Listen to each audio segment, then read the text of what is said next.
জাতিসংঘ সাধারণ পরিষদ অধিবেশনে যোগদান শেষে প্রধান উপদেষ্টার সঙ্গে দেশে ফিরেছেন তার সফর সঙ্গীরাও। এ নিয়ে বিমানবন্দরে গণমাধ্যমের সঙ্গে কথা বলেন বিএনপির ভারপ্রাপ্ত চেয়ারম্যান তারেক রহমানের আন্তর্জাতিক বিষয়ক উপদেষ্টা হুমায়ুন কবির। আমি বুঝি নির্মাণের শিল্প, সালাম স্টিল বোঝে ডিউরেবিলিটি। সালাম স্টিল, মোস্ট ডিউরেবল স্টিল। তিনি জানান, ফেব্রুয়ারিতে নির্বাচন নিয়ে বিএনপির কোনো শঙ্কা নেই। এ বিষয়ে প্রধান উপদেষ্টা খুবই আন্তরিক। কোনো শঙ্কা নেই, ইন্টারিম সরকার যথেষ্ট আন্তরিক আছে, মানে এটা টাইমেই হওয়ার জন্য। এখানে বিরোধী দল হিসাবে আমাদেরও সমর্থন আছে, তো ইনশাআল্লাহ টাইমেই হবে, ফেব্রুয়ারিতেই হবে নির্বাচন।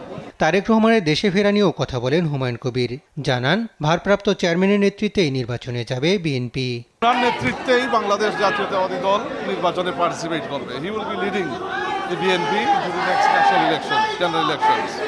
তো ওনার আশা তো স্বাভাবিক, উনি আসবে, আর উনি যখন আসবে তখন দল থেকে জানানো হবে দিন তারিখ।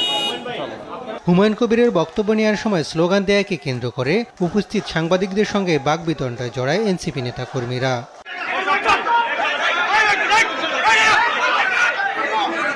অসৌজন্যমূলক আচরণের প্রতিবাদে যুক্তরাষ্ট্র ফেরত এনসিপি প্রতিনিধি দলের সংবাদ সম্মেলন বয়কট করেন সাংবাদিকরা।